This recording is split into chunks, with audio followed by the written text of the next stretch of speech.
Mais alors, le problème qu'on doit se poser, c'est est-ce que l'argent a vraiment été prêté à la Tunisie? Ou alors, des investisseurs étrangers l'ont-ils jeté par la fenêtre? S'ils ont effectivement jeté par la fenêtre, l'argent, il n'y a pas à le rembourser, c'est eux.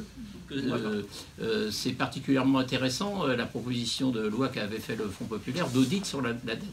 C'est-à-dire de dire, bon, qu'est-ce qui, dans l'argent qu'on nous réclame, quel est le fondement de l'argent qu'on nous réclame? D'où sort cette dette? C'était pour quoi faire? À qui ça a vraiment été prêté? Etc. etc.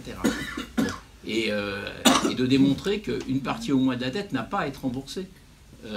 Voilà, donc elle n'a pas été prêtée à la Tunisie, elle a été prêtée à un gangster. Le gangster, il est parti, donc il demande au gangster. Voilà, bon. Et en même temps, il y a une volonté réelle de transformer la nature de l'économie en Tunisie.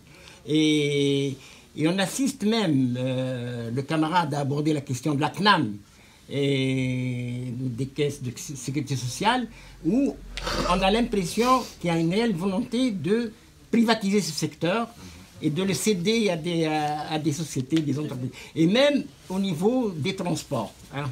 Mais ça... Vous avez le même système qui fonctionne en Tunisie chez les marins, les pêcheurs, qui empruntent l'argent chez les gachara, comme on les appelle, les marchands de poissons, etc. Et c'est des chiffres colossaux, les négociateurs.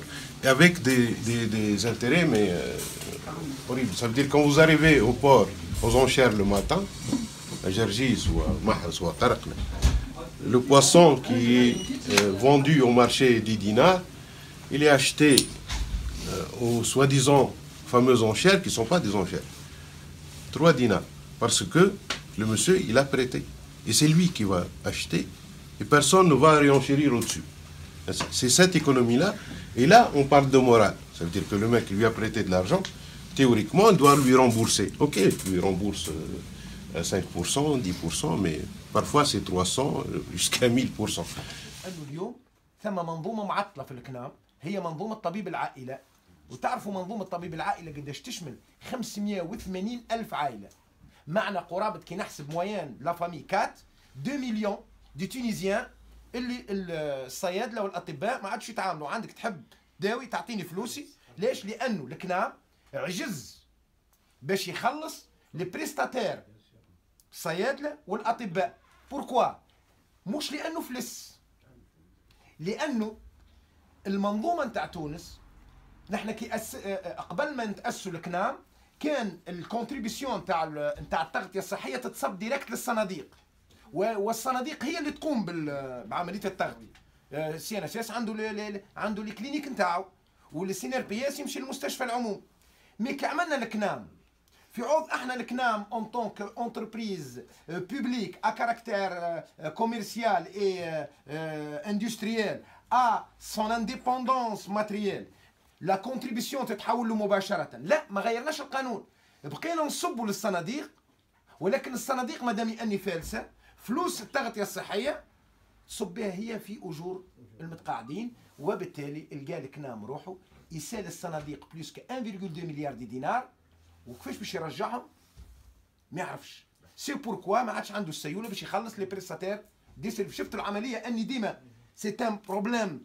هذه هي البيروقراطيه، وناس مش ناسيين راه سي اكسبري، لانه قرار هذا رئيس الحكومه ينجم في ربع ساعه يخرج قرار معناها فيرسي لي كونتريبيسيون دي زومبلوي الكل نتاع لاسيرونس جروب فير الكنام ديريكت. ما يوقع قرار في ربع ساعه يحل مشكله الكنام. لكن نحن نحبوا نخربوا الكنام، نخربوا السي ان اس اس، نخربوا السي ان ار بي اس pour dire voilà notre système il est échoué, on cherche une autre solution, voilà il faut privatiser et recapitaliser notre système de sécurité, de santé et sociale. donc الناس انا راني ما نستغربش لاني منظومه اللي تحكم ما نستغربش تقدم لي تصورات من النوع هذا لانه من طبيعتها، وبالتالي نحن رانا ننقدوا ونشرحوا، ومهمتنا ان نبسطوا للشعب، لانه الشعب المواطنين في تونس مرات يسمع الاخبار يسمعها بالمقلوب.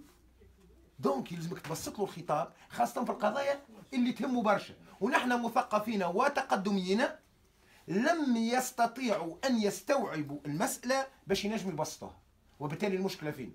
لأنه الأستاذ اللي قاري المات يفهم المات لأنه مستوعب مليح المات، يولي يفهمه كي المعلم يجيب له واحد 5 سنين يعلم كيفاش يكتب. نحن يلزمنا نوصلوا نستوعبوا ونبسطوا خطابنا باش الشعب اون لي توش، لانه مش معقول نحن نناضلوا من اجل الفقراء والمهمشين وهم يصوتوا ضدنا، لان تناقض معناه. علاش؟ لانه مش فاهمين تو سامبلومون كافر وما يؤمنش بربي. وقت الحركه الاخلاقيه ونعملوا عركه ايديولوجيه خرجنا من الفول، رانا في مجتمعات عربيه اسلاميه.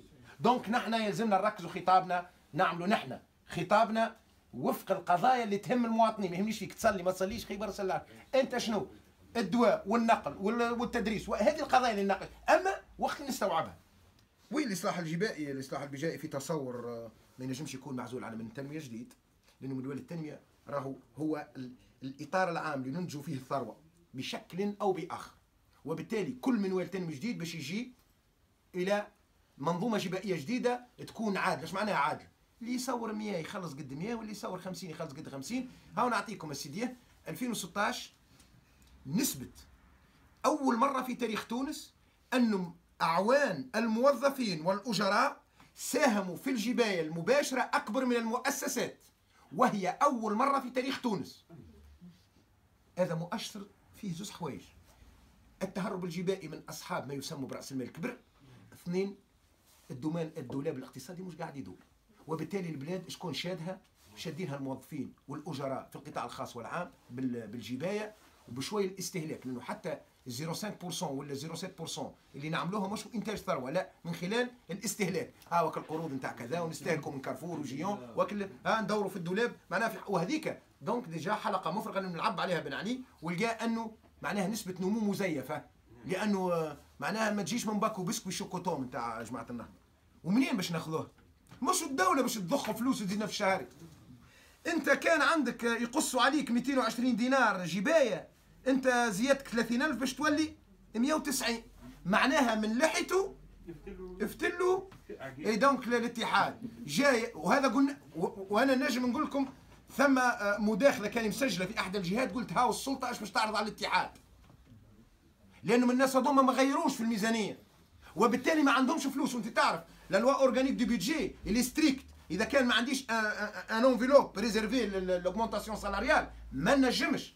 لكن النجم نعتبر انه تراجعت المداخيل الجبائيه بنسبه معينه من خلال زياده وهميه، وبالتالي هي زياده وهميه يربحوا بها حاجتين: يربحوا بها التضخم، لانكم تعرفوا في اقتصاد موجود الثروه كي نزيدك 30 يكثر الطلب، كي يكثر الطلب والانتاج ما يتحركش، معناها ترتفع الاسعار. هذاك هو التضخم. لانه في عضو الاتحاد كان يكون وطني بالحق يقول انا ما حاجتيش بزيادات، انا الحكومه تتحكم او السلطه تتحكم في مراكز التوزيع وتهبط لي البطاطا ل 500 والفلفل ل 700، وبالتالي انا النجم نطيح في الاسعار ونقوي المقدره الشرائيه بنزيد من غير ما نزيد دينار، وهكاك نطيح في التضخم، وبالتالي النجم نديناميزي. لانه الحلول قلت لكم لو كان جاء مجال متسع راهو ثم 100,000 حل وثم 100,000 طريقه، ولكن الشعب ما حبش ينتخبكم، مش تحبوا تعملوا. تولي يعتبروا الابناء المدللين لا فامي، ويخرج لا فامي اواخر 2015 يقول انا اقر بفشل سياسه التقشف اللي فرضت على الدول الذيه، وراو ريلونس ايكونوميك ما يكون الا بسياسه ستوب اند جو. معناها الشيء اللي خلى البنك المركزي الاوروبي ايش يعمل؟ يشري ديون ل4 دول ويضخ لها الاموال ويحل اللعب باش يدور الاستثمار ويدور الاستهلاك وينجكت المال في السوق. وبالتالي الناس اللي مازالت تغني لنا في تونس انه راهو سياسه التقشف وهات نتقشفوا في ils sont totalement out. سامحني سيد الرئيس وشكرا.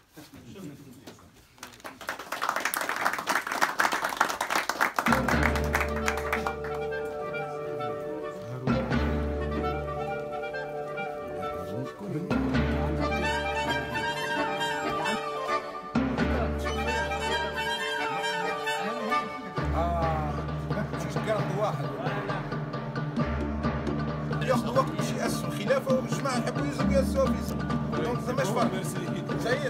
سيد عندي شعار باش نكتب.